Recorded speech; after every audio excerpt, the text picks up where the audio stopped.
Texas is not prepared to hold a fair and safe election in this pandemic. That's what a prominent voting rights advocate testified on Capitol Hill last week.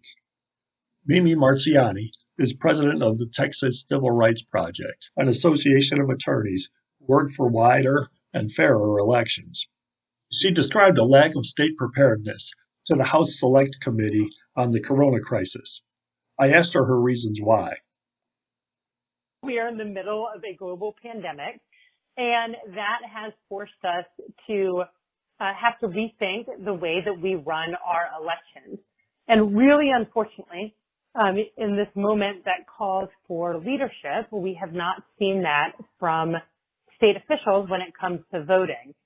Two big examples I'll give you. One, the state has fought tooth and nail against expanding voting by mail. And voting by mail is something that is tried and tested. A bunch of states already allow it. Texas has actually long allowed it for certain populations. And of course, in this moment where it is dangerous to be in crowded spaces or to have too much human-to-human interaction, voting by mail is the safest way that you can participate in the process. Texas has refused, and actually even after groups like the Texas Civil Rights Project have brought the state into court, Texas has refused to take common sense steps to expand voting by mail, and that's left us today as one of only 6 states that has really restrictive rules going into the election. So that's one. There's lots more to talk about there, but the voting by mail is one.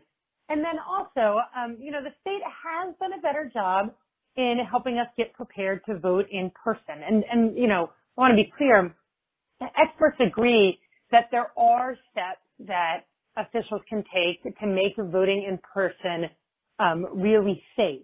As safe as going to the grocery store or another, any other activity outside of the house. That said, it requires that you have lots of polling places. Having lots of polling places requires that you have enough poll workers, and also requires that those poll workers have sufficient personal protective equipment, and that there are other arrangements made, that there's enough room for social distancing, for instance, things like that. And the state, I will give the state credit for expanding early voting. So everybody should know that we usually have a 2-week early voting period in Texas. This year we will have almost 3 weeks. We can start to vote early on October 13th. That is fantastic. Everybody should vote as early as possible. Unfortunately, the state has taken a hands-off approach on the rest of these issues. And so that's left, these already overwhelmed local election officials scrambling to find election workers, scrambling to find sufficient polling locations.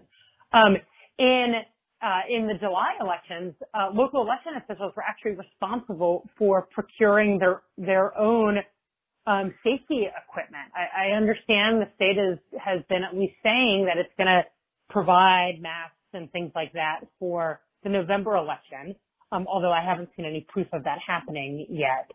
And, that lack of oversight is really concerning, especially given Texas's track record on a lot of these issues. For instance, since 2013, when the Supreme Court's decision in the Voting Rights Act case lifted federal oversight from Texas. So since that happened in 2013, Texas has closed more than 750 polling locations, most of those in communities with mostly Black and brown voters. And that's a big problem for voting rights at any time. But that sort of track record, then when faced with a pandemic, when we know that we will need, we really should have even more polling locations than normal, is really, really concerning, and I think suggests that we need to have active oversight of these decisions, not a hands-off approach. At the Texas Civil Rights Project, we've also been working closely with county officials.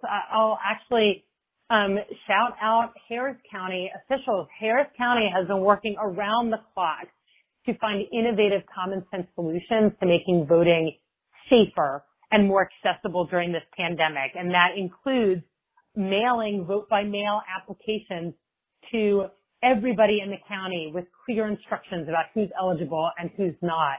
It includes using sports stadiums as, massive voting locations where people can be spread out. It includes doing extra testing of anybody working the polls to make sure that they don't have any symptoms of COVID. It includes a lot of aggressive recruiting to make sure that they have enough poll workers, and paying those poll workers between $13 and $15 an hour. So,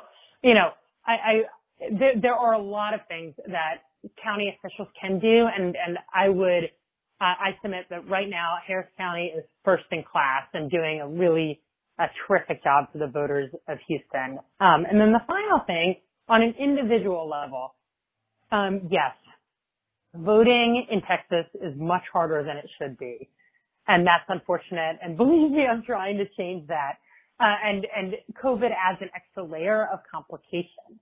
But all of us as voters have an obligation to arm ourselves with the right information. We can go to county websites. We can go to the websites of groups like the Texas Civil Rights Project and our partners. Make sure that we understand the process, that we make a plan to vote. I encourage people to vote early. Voting starts again October 13th. There's no reason not to vote that first day and just get it done with.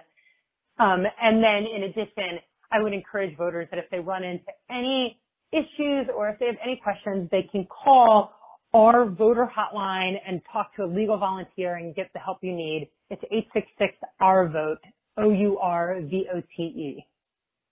On election day, they can do so, huh? And for the whole early voting period as well. An hour after Marziani's remarks, Attorney General Ken Paxton successfully argued for the Texas Supreme Court to stop Harris County from sending out mail-in ballot applications. It's the second time the all-Republican Supreme Court has blocked Harris County from sending the applications to its 2.4 million registered voters. There will be more on this story next week. For the People's News, this is John Moeller reporting.